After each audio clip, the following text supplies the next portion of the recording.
Good evening. It is 6:30, August 21st, 2024. I'd like to call to order the regular meeting for the Planning Commission in the City of Westminster. Clerk, if you could take roll. Commissioner Bowie? Yes. Commissioner Hamadi? Vice Chair Anderson? Here. Chair Wolbert? Here. We have a quorum. Fantastic. Next, we'd like to salute the flag. If you wouldn't mind, please stand. Ready? Begin. I pledge allegiance to the flag of the United States of America and to the republic for which it stands, one nation, under God, indivisible, with liberty and justice for all. Thank you. You may be seated. All right. Item number 3, report from the Planning Secretary on late communication items. Reporting the amended resolution for Exhibit 1. The item has been placed on the dais for all of you. Perfect. Thank you so much. Item number 4 on the agenda, ex parte communications, and this section is intended to allow all officials the opportunity to reveal any disclosures regarding site visits or ex parte communications about the public hearing and regular business items. Yeah, I did visit the property where the proposed tattoo shop is located, and I drove by the home that would like to be demolished and rebuilt. I have a chance to visit 2 sites today, and that is what I have. Perfect, thank you. We'll move on to item number 5 on the agenda, special presentations. I don't think we have any tonight, is that correct? Fantastic. Agenda item number 6, oral communications. This is the time where we're going to open up to the public. So clerk, if you could read the procedure into record. This is the time of the meeting that members of the public may address the Planning Commission on matters of public interest which pertain to the city and are within the subject matter jurisdiction of the Planning Commission. Members of the public wishing to address public hearing items shall do so at the time of the public hearing. Unless extended by a majority vote of the Planning Commission, comments shall be limited to 3 minutes per speaker. To address the Planning Commission, please complete a blue request to speak form that is provided at the entrance to the council chambers and submit the form to the Planning Commission clerk. When your name is called, please step to the podium at that time and state your name and city of residence for the record. Do we have any speaker cards tonight? We do not. All right, then I'd like to close oral communications. We'll move on to item number 7, which is approval of minutes from June 19th, 2024. I'd move approval. I'll second. So we have a motion to approve the minutes by Commissioner Anderson and a second by myself. I'll go ahead and call roll. Commissioner Bowie, Yes. Vice Chair Anderson, Yes. Chair Wolbert. Yes. Motion passes. And that was for the July 3rd. We don't have any minutes for August 7th, is that correct? Or we still need to approve those? We have the minutes. We need to approve those too? Great. If I may, Chair. Yes. You actually shouldn't have any minutes because you didn't have a meeting, so there are no minutes to be approved. That's what I figured. Yeah. Okay. Just wanted to double check. It was on the agenda here. Yeah. Perfect. All right, moving on to item number 8, which is the public hearing. Clerk, if you could read the procedure into record for public hearing. This one. Anyone wishing to speak on an open public hearing should complete a blue request to speak form that is provided at the entrance of the council chambers and submit the form to the Planning Commission clerk.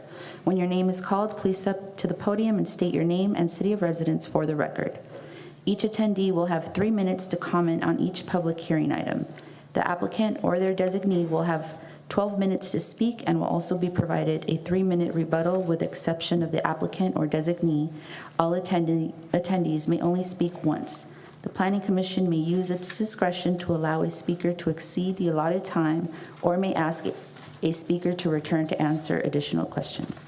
Thank you very much. We're going to start with agenda item 8.1, which is case number 2022-0538. I'll turn it over to city staff. Good evening, Chair Wolbert and members of the Planning Commission. My name is Stephanie Tomaino, Contract Principal Planner on behalf of the Community Development Department of the City of Westminster. Okay, so we have a presentation, just waiting for it to get loaded up on the screen. Okay, perfect. Okay, There you go. The subject property is part of the larger Bolsa Row project, generally located at the northwest corner of Bolsa Avenue and Brookhurst Street. The site is located in the Bolsa Row specific plan and is designated as mixed-use Little Saigon in the general plan. The site is bordered by multifamily residential to the south, including newly constructed Bolsa Row apartments, mobile homes to the east, single-family homes and commercial properties to the north, and commercial properties to the west. The overall Bolsa Row project was approved by the City Council in 2018 and later modified in 2022 by the Planning Commission. The project generally consists of three components. First, the Bolsa Row apartments, consisting of 200 luxury apartments with about 6,000 square feet of ground floor retail. Construction was completed in 2022. The second component is Bolsa Row Terrace, which is a two-story commercial building consisting of retail and restaurant space. This is currently under construction. And last, a future hotel. The hotel is 5 stories tall with 149 rooms and a large assembly area for weddings and other private events. The hotel is currently under review for building permits. The proposed tentative parcel map aims to separate the Bolsa Row Terrace and hotel buildings into 2 individual legal lots for financing purposes. According to the applicant, hotel and retail projects are financed in different ways. Separating the hotel and retail buildings into individual lots would allow the owner to seek advantageous financing terms for each project component. Planning staff, alongside the development review team, reviewed the proposed tentative parcel map, and we determined that the project is consistent with the city's general plan policies and goals, and the proposed map complies with all applicable requirements of the city's subdivision ordinance. The resolution provided as attachment 1 includes a condition of approval number 5, which requires the applicant to apply for a final parcel map. The final map would be subject to review and approval by the city engineer and the County of Orange. The project is categorically exempt from CEQA, and in accordance with the municipal code, public hearing notices were mailed to nearby owners and occupants. As noted earlier, there was one communication that was provided. In summary, the proposed tentative parcel map supports the ongoing development of the Bolsa Row project. The parcel map does not materially impact the approved development plans, nor does it alter the building design, layout, or operational characteristics. This application establishes the legal necessary framework to support the applicant's efforts to seek high-quality tenants, as well as advantageous financing and lending terms. For these reasons, staff recommends adopting Resolution 24-006, approving the tentative parcel map. That concludes staff's presentation. I'd be happy to answer any questions that you have, and the applicant is in the evening tonight. Thank you very much. Any questions? We have questions, Chair. Go right ahead, Tony. This is a special project. I would like to ask the city, do you have any similar condition like this earlier, or this is the first case that you have? Commissioner Bowie, thank you for the question. So the conditions of approval that are provided in the resolution, they're all just standard conditions of approval that we would normally apply to a similar type of tentative parcel map or other subdivision map. So there really wasn't any conditions of approval that were identified to be necessary for this specific project. They were all standard conditions of approval that would normally be applied to any sort of similar type of subdivision map application. Okay, thank you. I have no other question. I noticed that, I have one question. The subject matter came from the Community Development Director on this. How come the applicant wasn't listed just on the item itself? Are you referring to the staff report? Yes. So it's listed under executive summary. The applicant and property owner, Bolsa Row Terrace LLC, is requesting approval of this tentative parcel map. Perfect. I just want to make that clear that it is actually Bolsa Row Terrace LLC that's requesting it. That's correct, yeah. And that information also is included on the public hearing notices, which are mailed to all owners and occupants within 500 feet of the project, and it's also listed on the Planning Commission agenda. Mm-hmm. Perfect. If there's no other questions for staff, I'd like to go ahead and open the public hearing. Do we have any speakers on this item? We do. The first speakers are the owners or the applicant, Back Pham and Jamie Nguyen.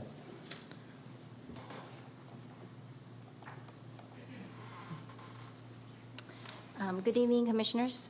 My name is Jamie Nguyen, and this is Bok Pham, and we just wanted to make ourselves available to answer any additional questions. My name is Bok Pham. This is my daughter, Jamie Nguyen, and my wife, Joanne Pham. We are the owner of Bolsa Row project. And I'm here to answer any question the commissioner have for me. Thank you. Yeah. Nothing? Any questions for the applicant, Tony?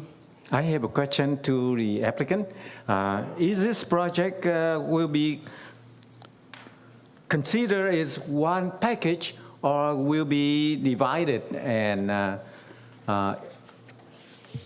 how do you operate three of them? Is under one company or one corporation? This project consists of three: the apartment, Yes. the retail, and the hotel. So now we want to separate the three separately, so easy for us to manage, to finance, and staffing people for the three separate projects. We have another question regarding, you talk about finance. Yeah. In the Vietnamese American community, would like to know about the way how you finance your project. This is a very big project in the community. So in order to clarify to the community, especially in the Vietnamese community, please tell us how do you finance it? And did you have any support from other countries besides the United States? I'm glad you asked that question. The finance, we build the apartment and so far the retail by our own money, and we borrow some from the bank. And this project is owned only by our family, no other entity. Just me and my wife, my children, that's all. No other government, no other individual. So just us and the bank. I see. Yeah. Thank you. Yes. Another question regarding the apartment operation. Yes. I saw the apartment all completed. Yes. And did you have a chance to advertise broadly to the general rather than limited to the Vietnamese community? No, we advertise broadly, not just Vietnamese community. We advertise in the website, apartment, and we have several different ethnic come to stay at Bolsa Row. Yes. Yes. And one more question about the TRA. T is transparency. Most of the projects that we have in the community need to be complied to Transparency Act. Yeah. And I hope that you will keep your entities in transparency and accountability and responsibility. Yes. And that the three main things that help an entity to work and thriving in our community. So T, transparency, R, responsibility, and A, accountability. Yeah. And that's my sharing my idea to a project or to any other project in our community in Westminster, city of Westminster. Thank you, Commissioner Bui. We keep that and we will follow your guideline. Okay. Yeah.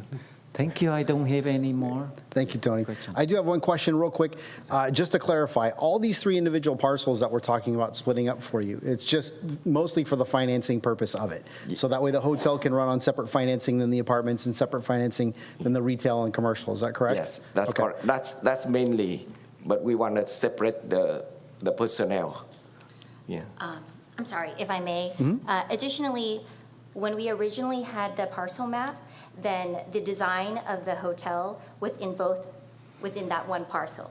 But the design has since been slightly altered so that now the hotel is going to be freestanding on the hotel parcel, and now the retail is freestanding on its own parcel. So it makes sense to separate the two, or else it'll be two different entities operating on one parcel. Right. And are they sharing any parking or any other common facilities? So when the hotel is built, then the parking for the hotel will be overflow for the retail. Okay. Yeah. Any other questions? No. Okay, thank you very much. Yeah, thank you. Yeah. Do we have any other speakers for the public hearing? We have no further speakers. All right. At this time, I'd like to go ahead and close the public hearing on item 8.1. Now's the time we want to deliberate. Any questions or any thoughts you want to bring up, commissioners? Any motions you want to make?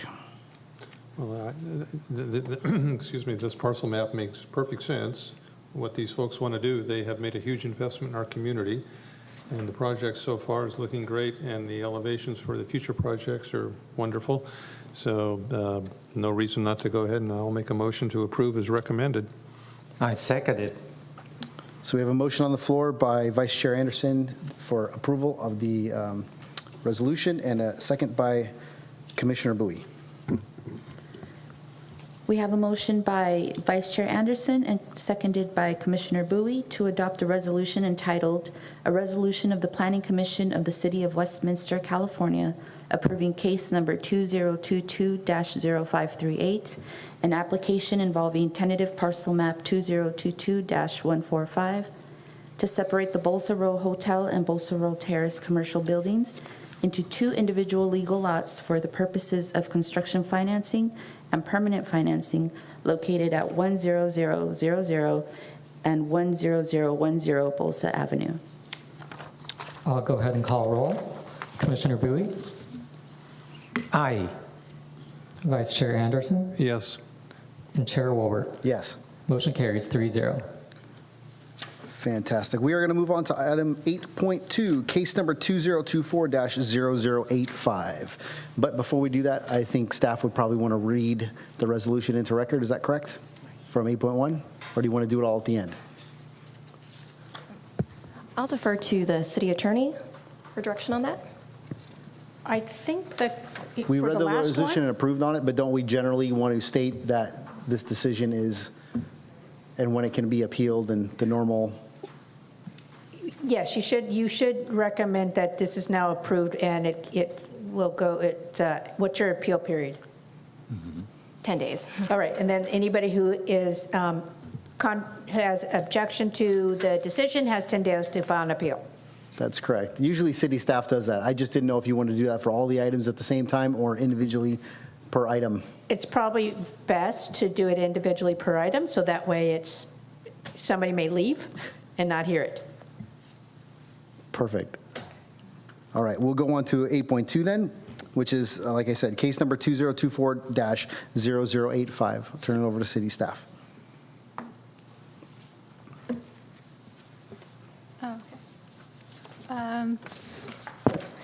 Good evening. So we'll be presenting tonight on case 2024-0085 on a conditional use permit.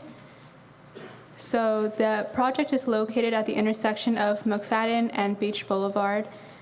It is surrounded in a C2 commercial district. The general plan designation is regional commercial. The building size is under 8,000 square feet in a 20,000 square foot lot, and the previous use was a pawn shop. So the request is to establish a new tattoo shop called Persevere Art Collective, and it is classified as a tattoo parlor or dermatography studio within the land use table, and it is conditionally permitted in the C2 district with the approval of a conditional use permit. So refer to this site plan. The highlighted section shows the proposed business unit in an existing multi-tenant building. There are only interior tenant improvements, and based on the square footage of the proposed unit, 4 parking spaces are required and sufficiently provided. So the project site includes a 1,700 square foot tenant suite with 8 service tattoo chairs. Hours of operation are every day, Monday through Sunday, from 12 p.m. to 9 p.m. and they will operate primarily on an appointment basis. So see the example of the tattoo services. They specialize in black and gray photorealism and custom designs. So staff reviewed, and we found that the project complied with development standards, including parking. There are only interior tenant improvements, and the project is also consistent with general plan policies for the land use policies, and it is compatible with surrounding land uses, surrounded by retail as well as office uses. It was reviewed by our development review team, which includes representatives from various departments, including police, code enforcement, OCFA. And it occupies a space that has been underutilized or vacant for 1 year. The business will promote public safety by ensuring regular property monitoring and maintenance, and also increasing foot traffic, which reduces criminal activities. Public hearing notices were sent out, and staff received no comments. We would recommend conditions of approval that include applying for an annual police permit, possible code inspections, business license approval, and just generally operating in conformance with approved plans, narratives, and existing documentation with the Planning Division. For these reasons, staff recommends adoption of resolution for case 2024-0085, and this concludes staff presentation, and we can answer any questions you have. The applicant is also in the audience. Yes, and if I may add, just for the record, that presentation was provided by Kathy Tran, our planning technician. It's her very first Planning Commission presentation, so please be kind. Thank you. Thank you very much. Any questions from the commissioners? Yes, I have one. It doesn't relate to the application in general, but if you could go back to the photo showing the front of the building and the pole sign. Yeah, right there. Now, you did mention this had been reviewed by the design review team, and code enforcement is part of that? With the development review team. Development, Yes. thank you. Development review team. So if they haven't already, would you please pass along to code enforcement that they need to get in touch with the property owner and get that pole sign into conformance? One of the issues we have in our city is that we have many of our retail establishments have really fallen into disrepair, and this puts just kind of a black eye on the city. I'm happy that there's a tenant who's interested in this location, and they'd probably like to see that improved as well. Thank you. Thank you. Any other questions for staff? All right, I'd like to open up the public hearing on item 8.2. We do have one speaker, and it's the owner, George Hernandez.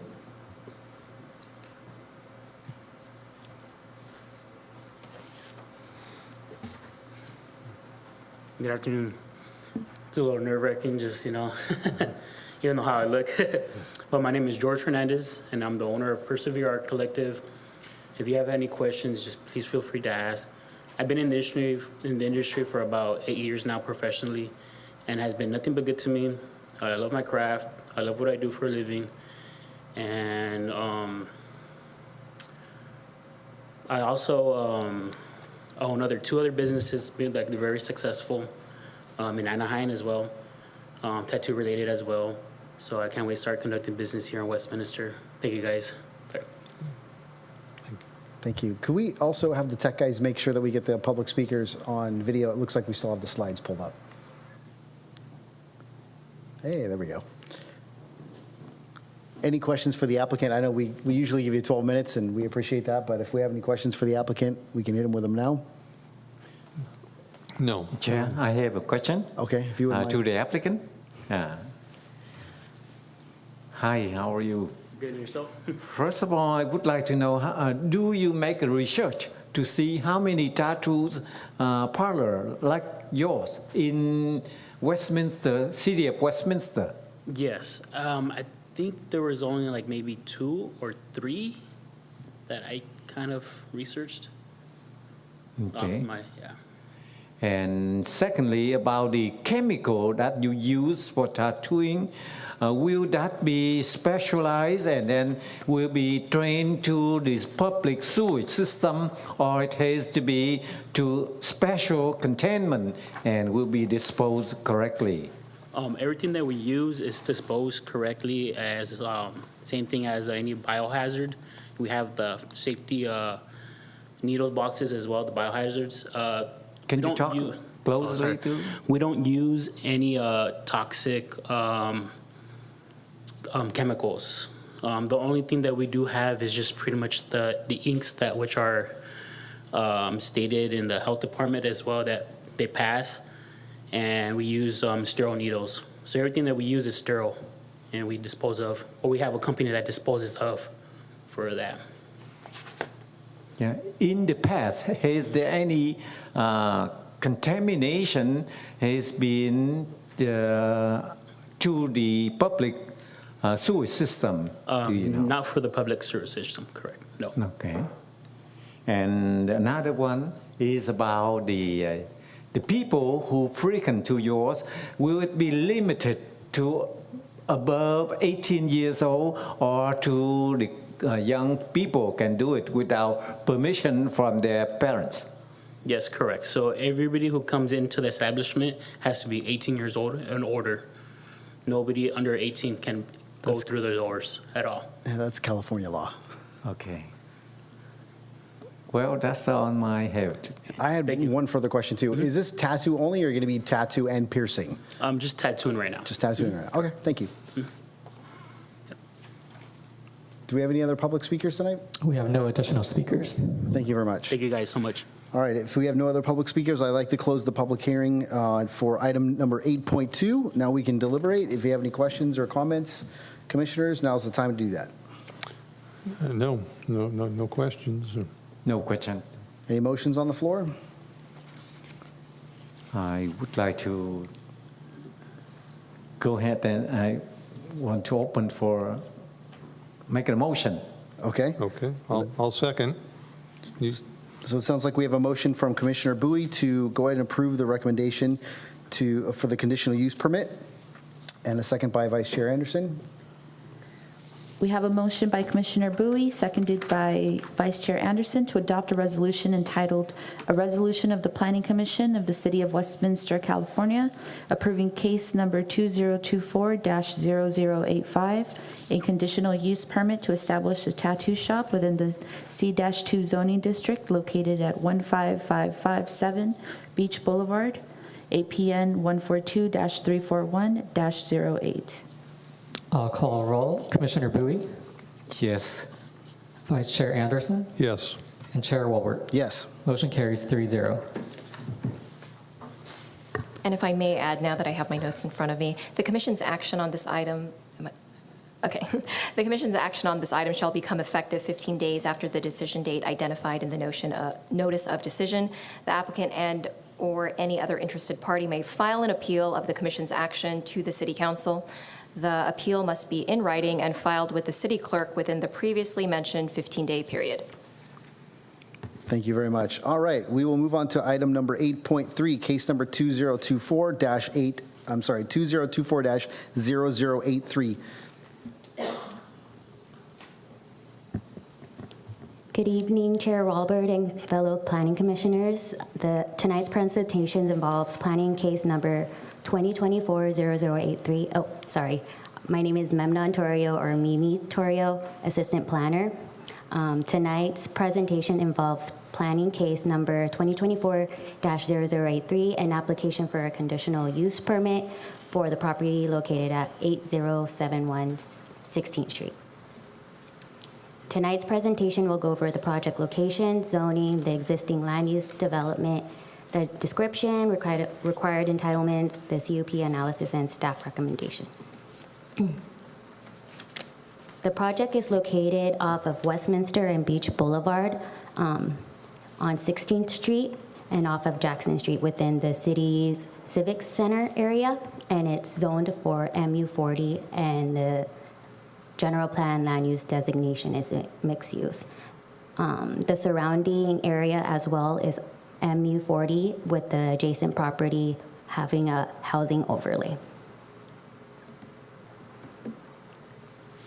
From the property, the surrounding land uses are existing single-family homes, multifamilies, and some commercial properties surrounding the property, and then also the Civic Center. Currently, the property is developed with a one-family dwelling unit land use and developed with a one-story single-family dwelling unit and a detached accessory dwelling unit.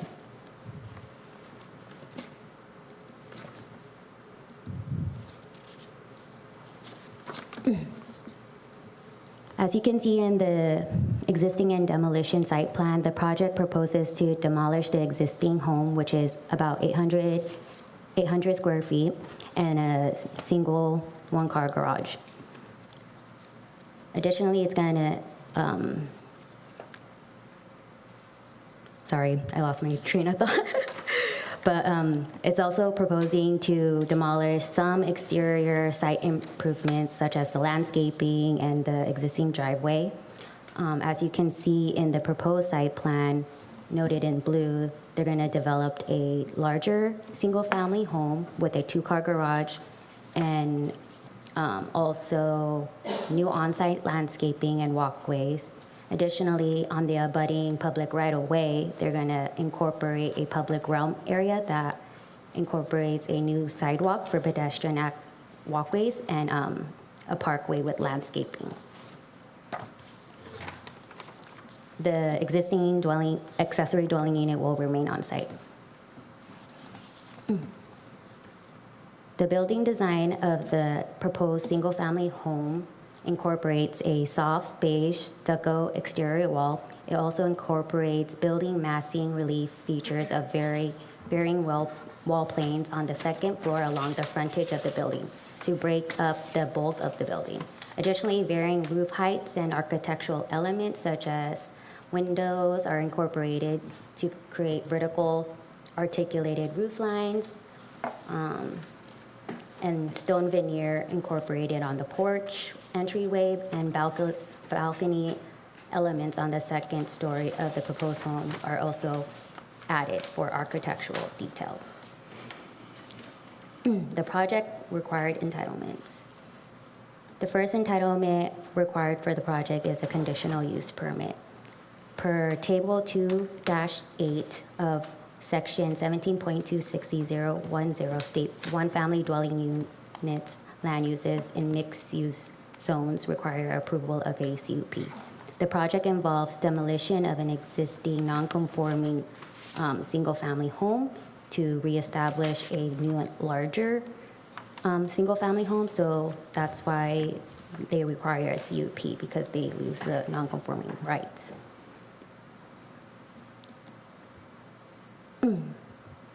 Mixed-use zoning districts are designed to accommodate a variety of land uses, including residential, commercial, and sometimes light industrial activities.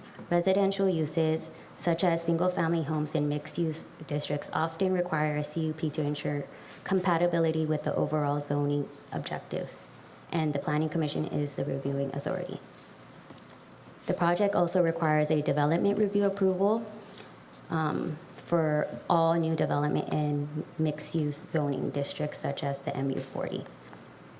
A DR is a comprehensive review of the proposed development projects to ensure compliance with the city's required objective design and development standards.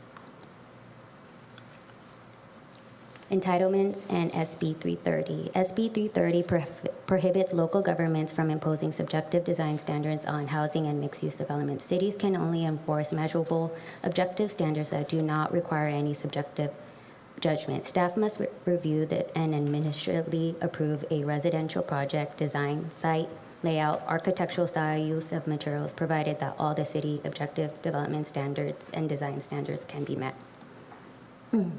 In the case of the proposed single-family home and the existing ADU, staff has reviewed the proposed site layout and building design and determined that all applicable objective development and design standards have been met. Staff will approve the development review pending the pending the CUP approval from the Planning Commission or decision. The applicant is requesting a CUP approval from the Planning Commission to reestablish the single-family land use and to reconstruct the larger home, as indicated earlier. The home was developed in 1940s before the city incorporated. And at the time, before the rezoning of the property in 2020, it was single-family zone, which did not require a CUP. And in the city's non-conforming code, it allows the existing non-conforming home to expand 20%, but since the house is being demolished to reconstruct a way bigger house over 20%, it loses that right. And a CUP approval is required. Staff has found that the project satisfied all applicable mixed-use zoning regulations, such as the R2 development standards and mixed-use design standards, to ensure that the project is consistent with the general plan and compatible with the surrounding land uses.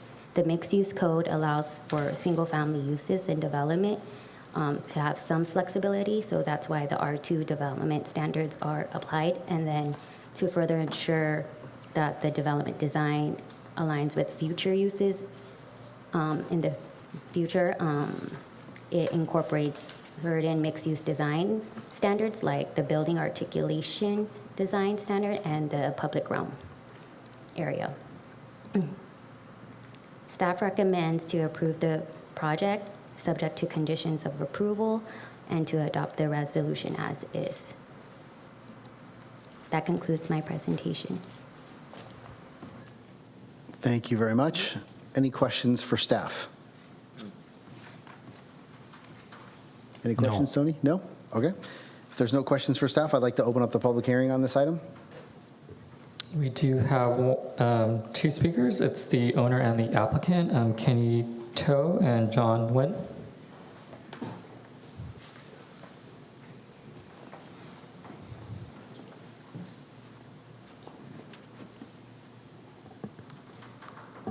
Good evening, Commissioner. Good evening, Chairman and Vice Chairman. My name is Kenny To. I'm a property owner of the 8071 16th Street. I come here to make myself available. If you have any question that I can answer. I do have a question, Mr. To. Will you be living in the new home? I'm sorry. Will you be living in the new home? Yes, sir. Okay. Yes, sir. Thank Of you. course. I work almost all my life to kind of save the money to build this home for my retirement future. So definitely, this is for me. Yes. Okay. Thank you. Any other questions for the property owner, Tony? Yes, I would like to check about the garage. You have two-car garage. So in the future, do you expect more people will live in here, and then the parking will be a problem for your house? No, sir. Like I mentioned, this is for me and my wife, and I have two daughters. They're going on college soon, and they're probably,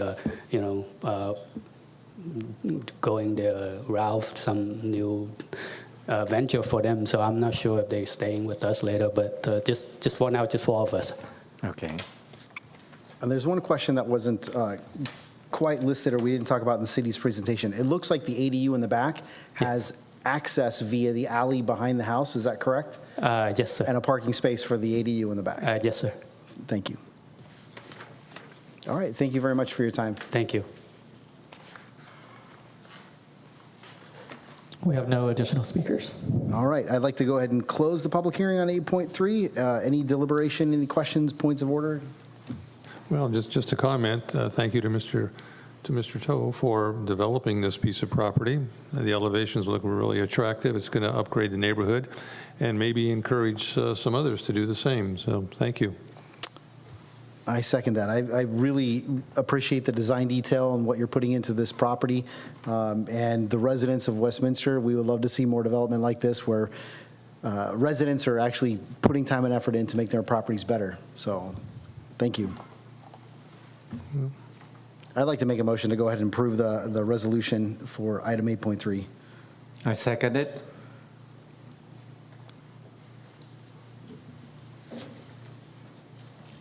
We have a motion by Chair Wolbert, seconded by Commissioner Bowie, to adopt a resolution entitled, "A Resolution of the Planning Commission of the City of Westminster, California, approving case number 2024-0083, a conditional use permit to establish a single-family dwelling unit and land use within the mixed-use 40 zoning district at 8071 16th Street, Westminster, California, 92683, APN 097-071-10. I'll go ahead and call roll. Commissioner Bowie, Yes. Vice Chair Anderson, Yes. and Chair Wolbert. Yes. Motion carries 3-0. The Commission's action on this item shall become effective 15 days after the decision date identified in the notice of decision. The applicant and/or any other interested party may file an appeal on the Commission's action to the City Council. The appeal must be in writing and filed with the City Clerk within the previously mentioned 15-day period. All right, we will move on to item number 8.4, case number 2024-0188.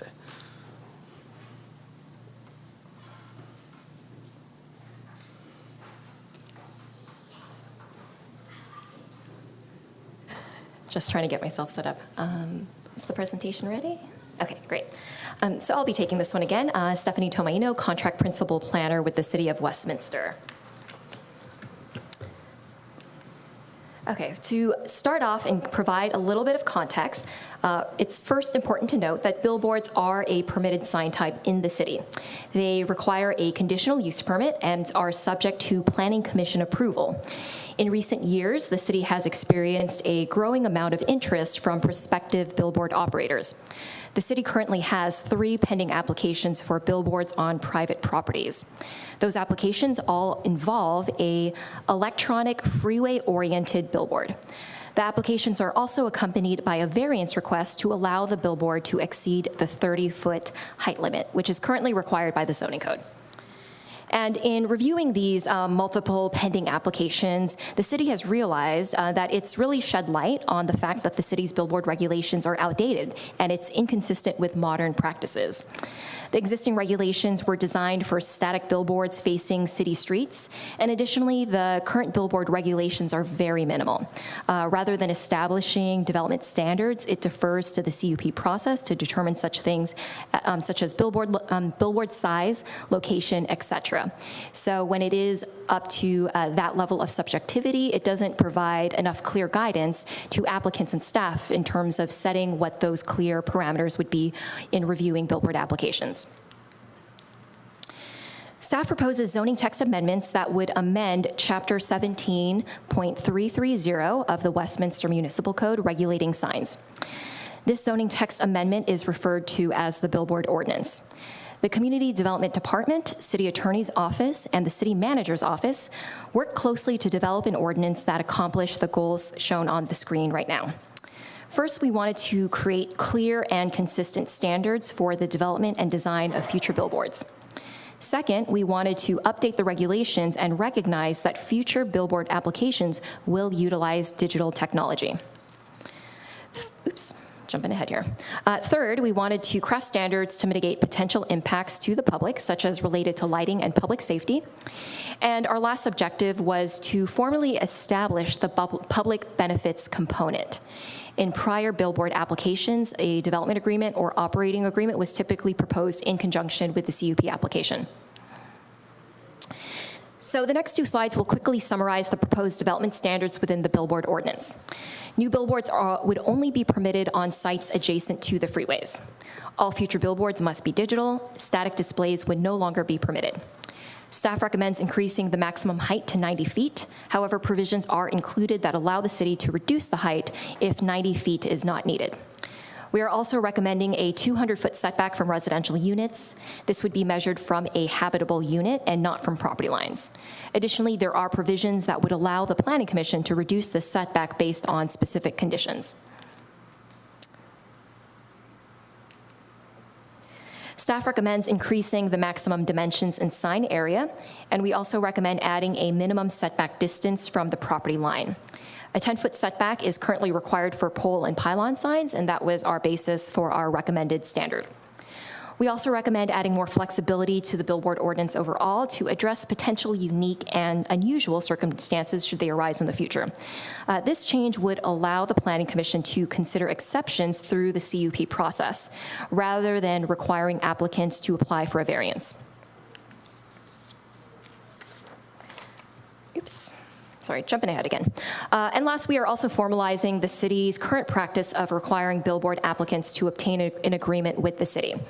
These agreements would be subject to city council approval, and those negotiations would occur outside of planning staff's review of the CUP application. Generally, these agreements have included provisions for annual mitigation fees paid to the city, as well as other community benefits. So for any zoning amendments, the Westminster Municipal Code requires findings of consistency. The proposed billboard ordinance is consistent with several city policies and goals. For example, it aligns with general plan policies related to economic development and fiscal vitality. It also supports the city's first strategic plan goal, achieving financial stability.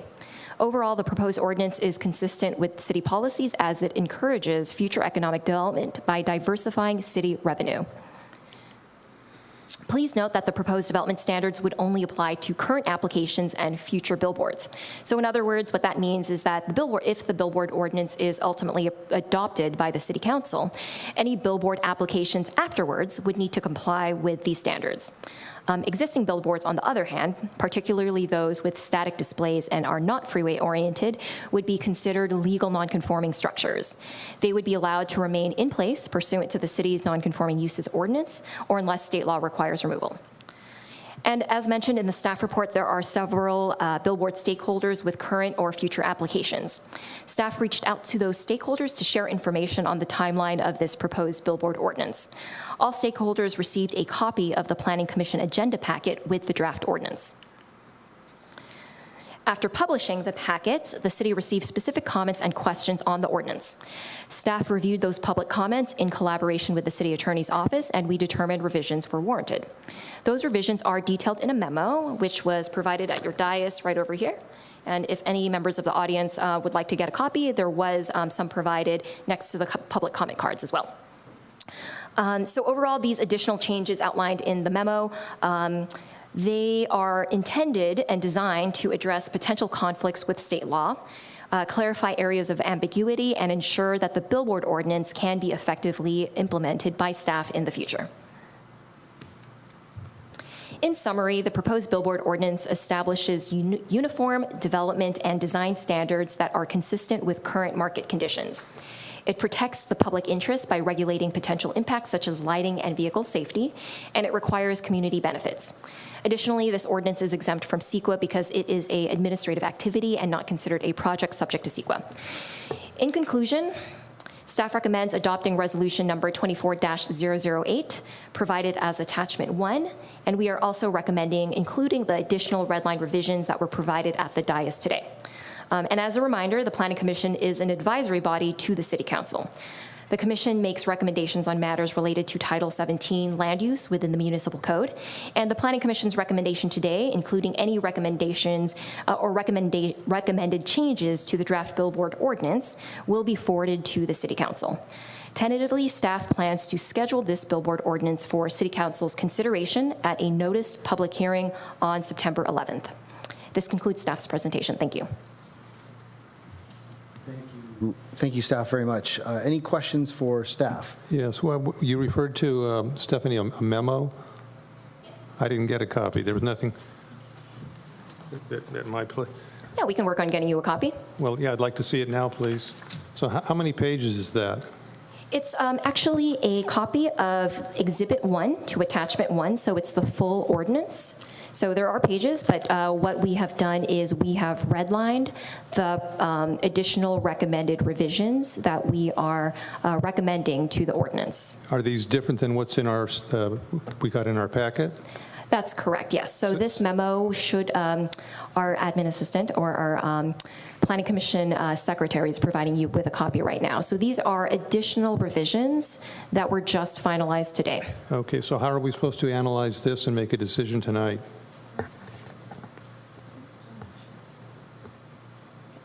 I'll chime in. Actually, if you look at them really quick, they're not major. They're really, you could quickly say, okay, it shows very small revisions. That's not acceptable. We didn't receive this in sufficient time. You asked the Planning Commission to analyze this information. There seems to be a real rush to move this forward. You've already scheduled tentatively a hearing, and you haven't received any comments regarding this public hearing.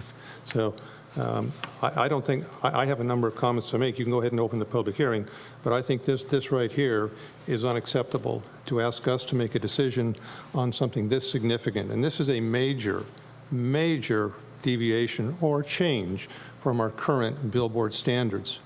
And there has been very little publicity or requesting information from our community. I have some real concerns, but I'll get into that later.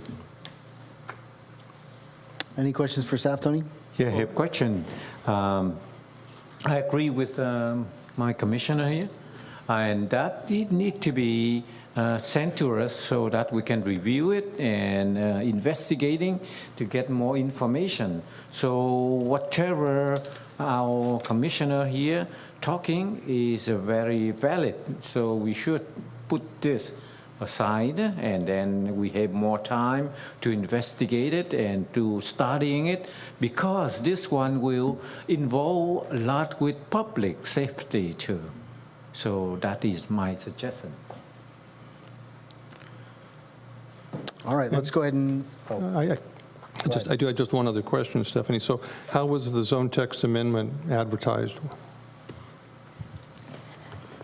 So in accordance with the municipal code, any zoning text amendments, and this is actually under, I forget which government code section there is, but for any actions that affect more than 1,000 properties in the city, the legal notification requirement is providing or publishing a 1/8 page ad in the newspaper. So that is the legal notification requirement. Yeah. And what's the newspaper? The Westminster Herald Journal. Okay, thank you. all right, we'll go ahead and open the public hearing on item 8.4, please. Sure. First speaker is Andrew Fielder. And can we make sure to pull up the live cameras? So thank you so much. Good evening, commissioners. My name is Andrew Fielder. I am a developer here in Orange County. I also own real estate here in the city of Westminster. I represent an ownership group that has submitted an application for an electronic billboard. I've reviewed the ordinances, including the revisions made today. I want to say that I fully endorse the ordinance that is proposed as written. I believe it fairly and adequately addresses all stakeholders' interests, including the people and the community of the city of Westminster.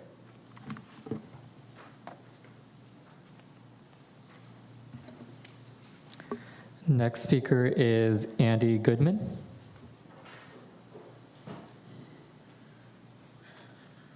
Hi, good afternoon, good evening, commissioners. Thank you very much. My name is Andy Goodman. I'm a billboard specialist with expertise in property owner and billboard representation for getting entitlements and building and constructing digital billboards. I have also helped numerous cities in writing their sign ordinances.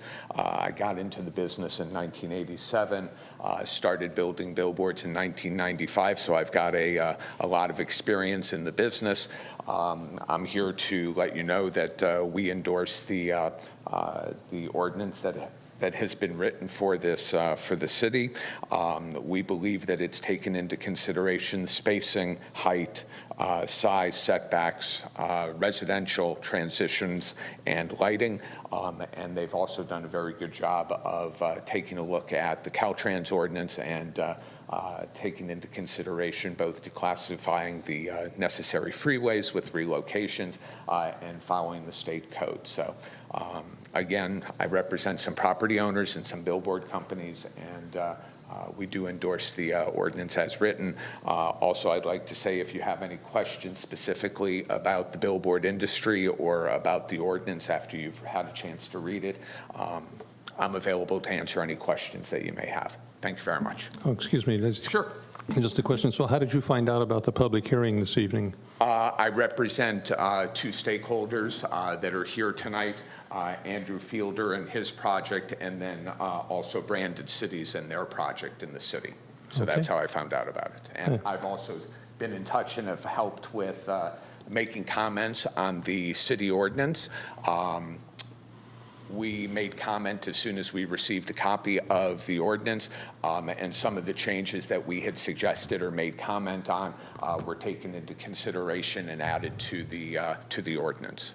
We're clarified, let's put it this way, we're clarified within the ordinance. Okay, so when was that done? We worked on it this morning. Okay, Yeah. thank you.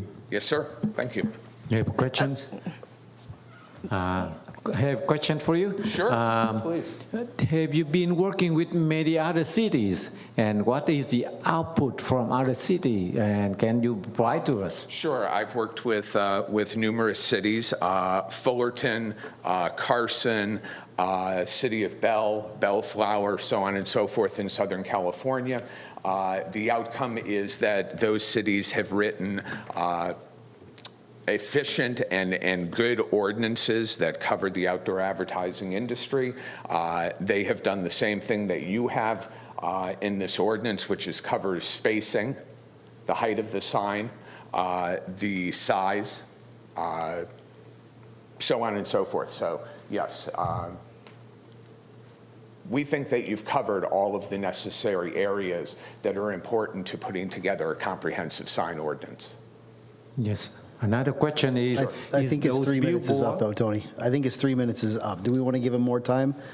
Is it a quick question? Quick question Okay. about the, is it using solar energy or regular electricity from? These digital signs use regular electricity. The battery system and the solar system for using that type of electricity has not progressed far enough along for us to be able to offset it with solar energy. Mm-hmm. Yeah. Thank you. Mm-hmm. Thank you. Thank you. Time's up. Appreciate it. Any other public speakers? We have no additional speakers. Okay. I'd like to go ahead and close the public hearing then on item 8.4. Now's the time where we can, if there's any follow-up questions for staff that you might have, or we want to discuss anything, let's go ahead and do that. Okay, well, I've got a number of comments, but Tony, would you like to start, or do you have any questions or comments you'd like to make? No, I don't. Oh. Go right ahead. Okay, thank you. So I've thoroughly read the information provided by staff. I was surprised we get changes this evening. And so I'll start with my comments here. In the executive summary of the staff report, it states the purpose of the August 21st, 2024 hearing is for the Planning Commission to review the proposed zoning text amendment and make recommendations to the City Council. So the first thing that came to my mind is I thought the purpose of a public hearing was to hear from the public. And I'm looking in the audience, I see we have a few people here, but again, my feeling, this is a major impact. We're talking about developing structures 9 stories tall, 90 feet. That's a 9-story structure. I'm thinking the only structure in the city that would be any taller are the high-power transmission towers that Edison uses. These are huge structures. So I'm surprised that there wasn't more of an effort made to alert the entire community. This will affect potentially thousands of homes. If these structures were to be erected 90 feet tall with 2,400 square feet of sign face on the top, within 200 feet of residences, these people would have, in my mind, just a very unsightly image to look at from their home or apartment, mobile home, whatever the case may be. Item 2, staff, according to the staff report, staff has engaged in preliminary discussions with billboard operators and learned how the city's existing regulations could be improved to encourage new development opportunities. So you met with, and the staff report also mentions other times where staff worked with the billboard companies. How about engaging the community, asking them, what do they think about this? Again, these are huge structures with significant impact on our residences, quality of life, aesthetics, I'm surprised that it's headed in this direction. So it talks about met with operators, learned how the city's existing regulations could be improved. Okay, so what are these improvements? Well, improvements, I guess, are all what you think are improvements. One is to increase the maximum height from 35 feet to 90 feet. So that's almost 3 times. Increasing the maximum combined footage of the 2 sign faces from 1,344 square feet to 2,400 square feet. Plus, they can add a frame around the signs with no limit on size. So these, again, are huge structures, and once they're in place, they're going to be there for a long, long time. Now, the billboard owner isn't going to be looking at them. The billboard manufacturer isn't going to be looking at them. Who's going to be looking at them? The residents in the area. And most of Westminster is heavily urbanized, and these structures being 9 stories high would definitely be visible to, I'm thinking, thousands of residences, no question about it. Number 3, the city's current regulations do not address digital or electronic billboards. That's in the staff report. Okay, and this is my comment. This statement is incorrect. Westminster's Municipal Code 17-330-050 states, billboards, any billboard allowed by the changes by this chapter and all structural or electronic modifications to existing billboards may be permitted only upon issuance of a conditional use permit, shall meet all requirements of the California Department of Transportation, and shall be subject to the following limitations. 1, no more than 2 faces shall be allowed on any billboard with maximum face size of 14 feet high, 48 feet wide, and no greater than 35 feet in overall height. That's pretty specific, and it goes on. Number 2, at least one of the 2 advertising faces must be oriented toward and visible only from the freeway. That's not in the new ordinance, doesn't require that. Changeable messages technology may be allowed pursuant to a conditional use permit, but only for a billboard face oriented toward and visible from the freeway. And this has been used and followed by the city for years for electronic billboards. So this, and number 4, the owner of the billboard shall be required to provide public service advertising at its sole cost and expense, and or advertisement space for businesses in the city at no or reduced cost for a minimum of 30 days a year. So to say that this is not addressed in the current code is inaccurate, and this is what's been used with a conditional use permit and a variance. Number 4, the staff report states, the purpose of this report is to introduce proposed zoning text amendments, referred to as billboard ordinance, that would achieve the following objectives: create uniform development standards for billboards to provide certainty to applicants. So here's what section 17-330-090 of the proposed billboard ordinance says about certainty. Exceptions to standards. Okay, there goes certainty. You got exceptions. In general, no electronic billboard should exceed, should, that's the key. No electronic billboard should exceed the size, height, or setback limitations set forth in this section. However, get prepared, as rigid numerical or other design standards may preclude certain site-specific conditions or unique circumstances that might better achieve the purpose and objectives of this section. Exceptions, another word, exceptions to the stated numerical design standards, including size, shape, and height, may be approved by the Planning Commission. So there goes the certainty, and you're throwing it into the laps of the Planning Commission to take what should be objective and turning it into a subjective evaluation. Wherein supposedly this new billboard ordinance is supposed to bring certainty and clarity, well, this section wipes all that out. Including, and it refers to exceptions of the stated numerical or design standards, including size, shape, and height. Size, shape, and height may be approved by the Planning Commission when appropriate. For any approval of an electronic billboard which does not strictly conform to the stated numerical and design standards set forth in this section or the applicable conditions use permit approval, the Planning Commission must first make the following findings. And there are several listed. The proposed electronic billboard achieves the purpose objectives of this section. electronic billboard is appropriate and consistent. Again, that's subjective.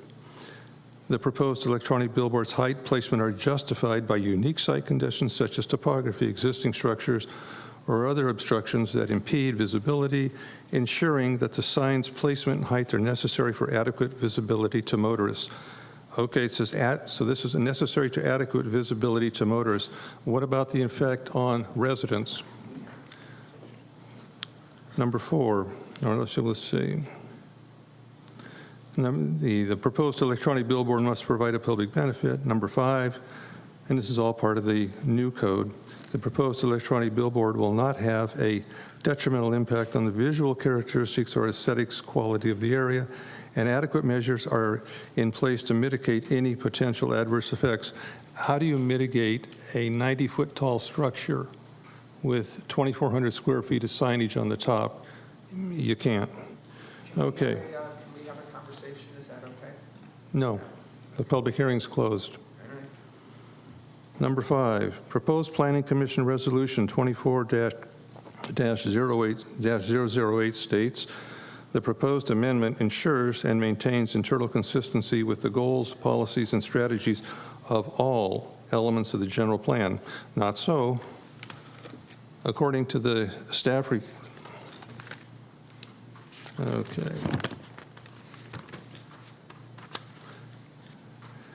according to the staff report, the billboard ordinance is only consistent with one policy. And this is one of 247 policies in the general plan. So this is one policy, and it refers to economic development. So what other policies are in the general plan that the statement says this ordinance is consistent with all of the general plan? So here's some other policies and goals of the general plan.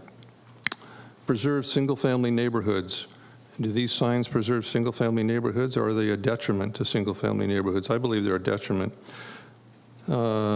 Second, consider the impact of new development, in this case billboards, next to sensitive land uses such as residential and schools.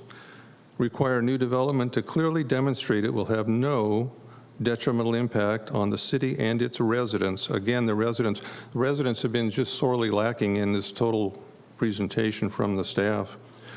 Requires new development to address such elements as privacy and aesthetics. I haven't seen anything for that in our new ordinance either. Preserve and enhance the visual quality of the city. How does adding 90-foot tall poles with 2,400 square foot of signage on the top enhance the visual quality of Westminster? I've lived here for 50 years, and I take an issue with that. Support development that improves the community image through high-quality architectural features and design elements. Support projects that reinforce civic pride and discourage blight.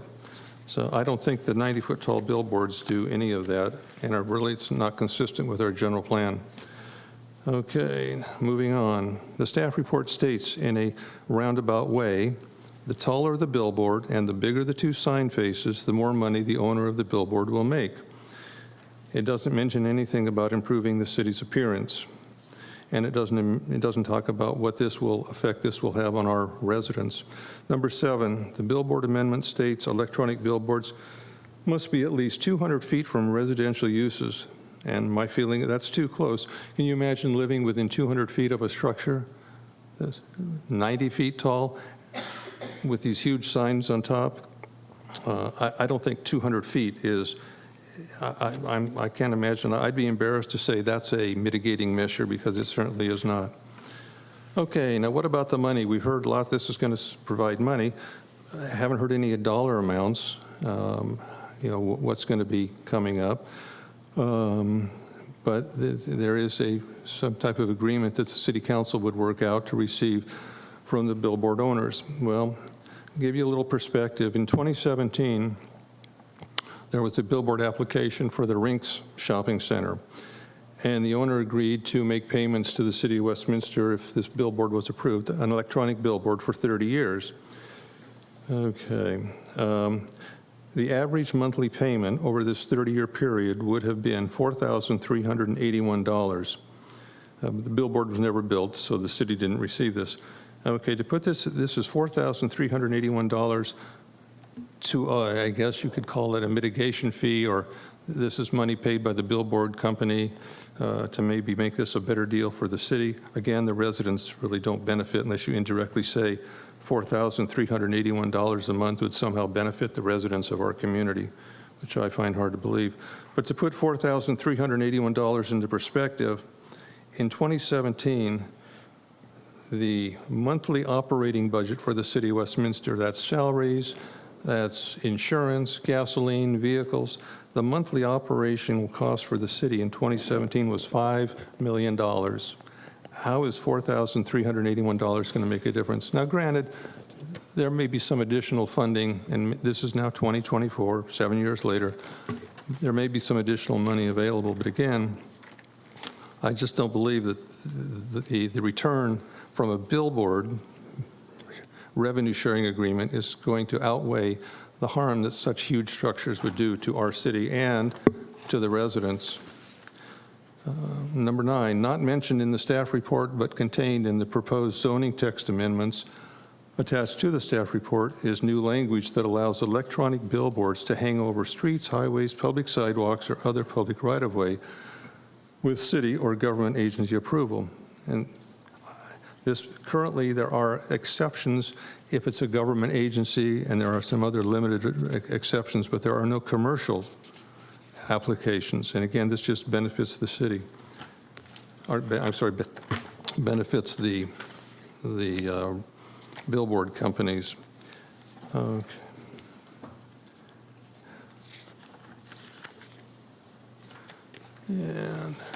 And I would like to, let's see, just in closing, I just wanted to read an item here.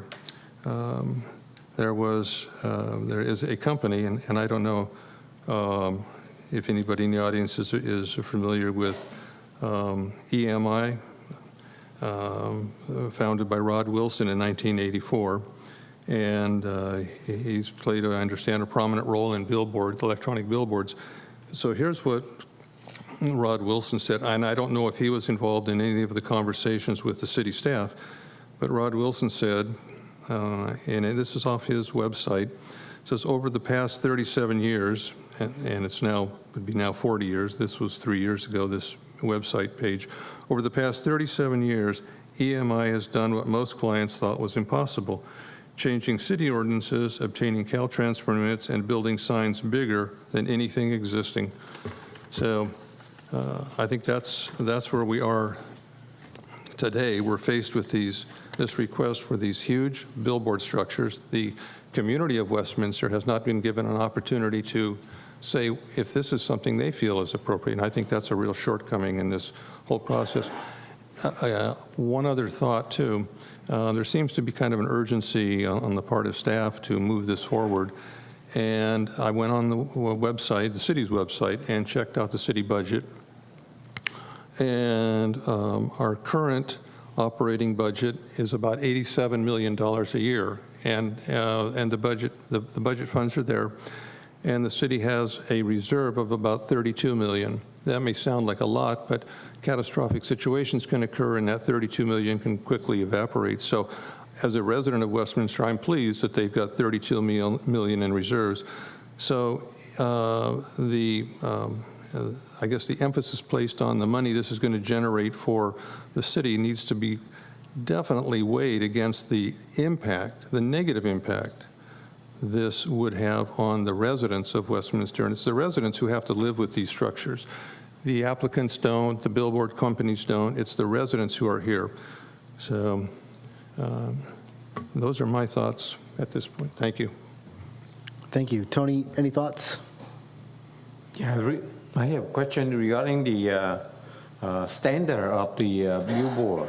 I agree with Mr. Anderson that at the 90 feet height for a billboard, that is too much for it. So I recommend that we should study this carefully so that in the future it will not be creating hazardous things for the city and a big liability to our city. Thank you. Yeah, I know I have a couple of issues with the staff report. Number one, we didn't identify how many potential billboards this would allow for. By changing the ordinance, If they're going to conform to Caltrans rules and regulations, that says electronic billboards can be put up every 1,000 feet. Well, if you go from Beach Boulevard to Bolsa Chica or where Valley View hits the 22, that's 10,000 feet. That's 10 electronic billboards that could legally be allowed if all other conditions are met. I don't want to put up 10 billboards along the 22 in that area. I don't think any residents along that freeway want to put up 10 billboards.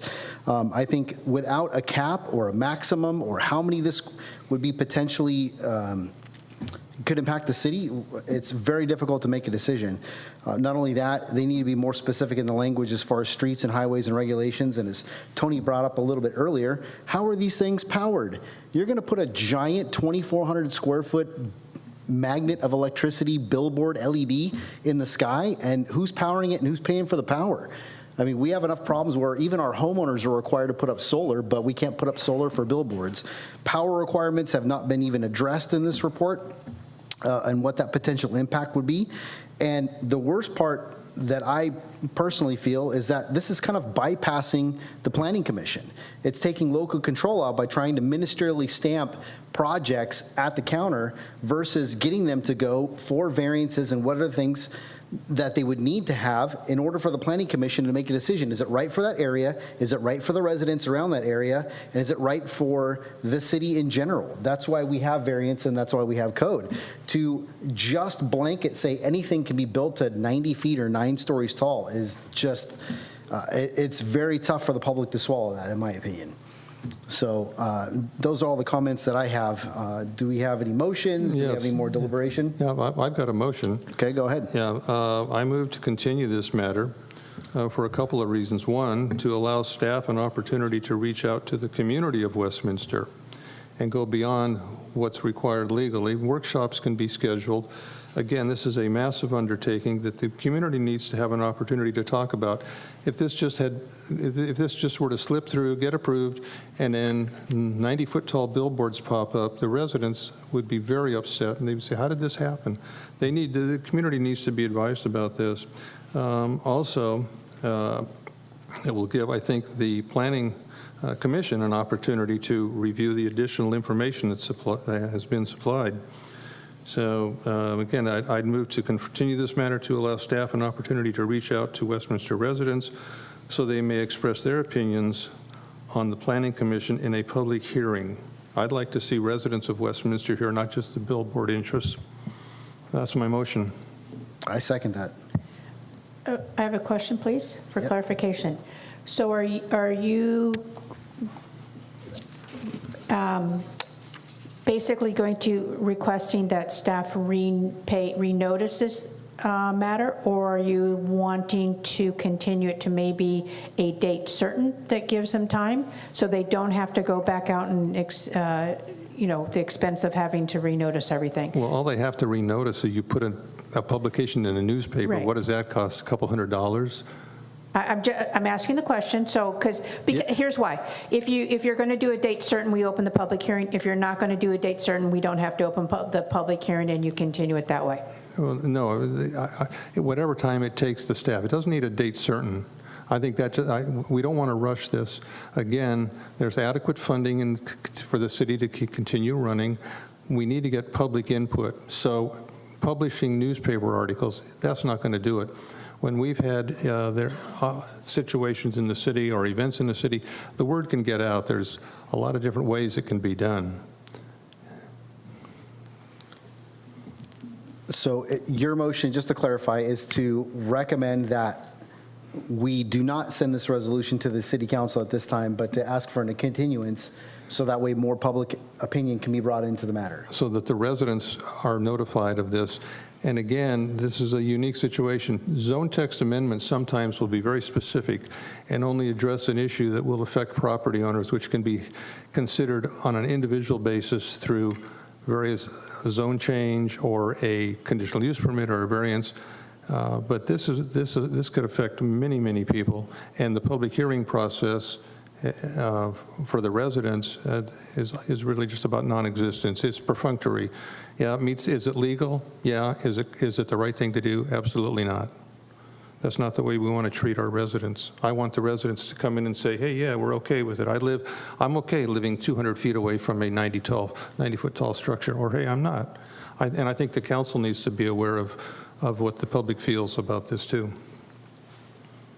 So if we can capture the motion is to not recommend to the city council get this agenda item yet, but that we extend for a continuance for more public hearing. I don't know that it needs to say that the council doesn't get it. I think the fact that we move to continue this matter to a future planning commission meeting. Okay. To allow staff to reach out to the Westminster residents so they may have an opportunity to express their opinions on the planning commission, to the planning commission regarding the proposed amendments in a public hearing.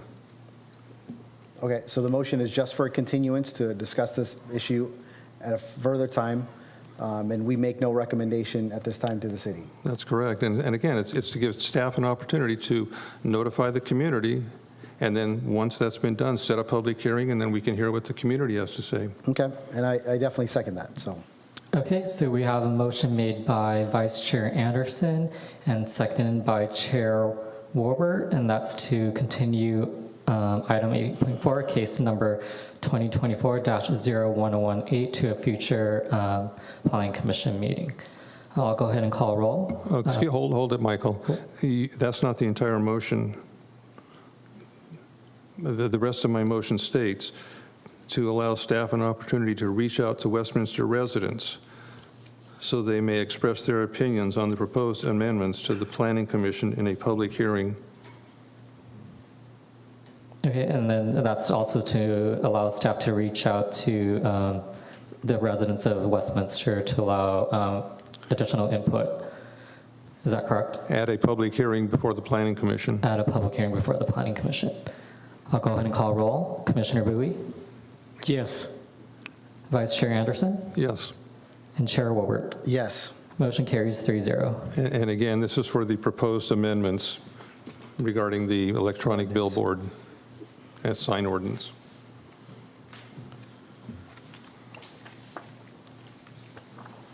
All right, since we are doing a continuance, I don't think anything needs to be read by city staff. We'll go ahead and move on to agenda item number 9, regular business. Any regular business at this time? Nope, okay. Item number 10, reports from staff. Anything, any reports to disclose? It doesn't look like. Item 11, matters from staff. Any matters from staff at this time? Nope. Okay. Item number 12, matters from the Planning Commission, including AB 1234, reports when required. Anything from the commissioners? None. All right. If that's the case, we'll go ahead and item number 13 and adjourn this meeting. We're going to make an adjournment to our regular meeting, which will be scheduled on September 4th, 2024 at 6:30 p.m. Thank you.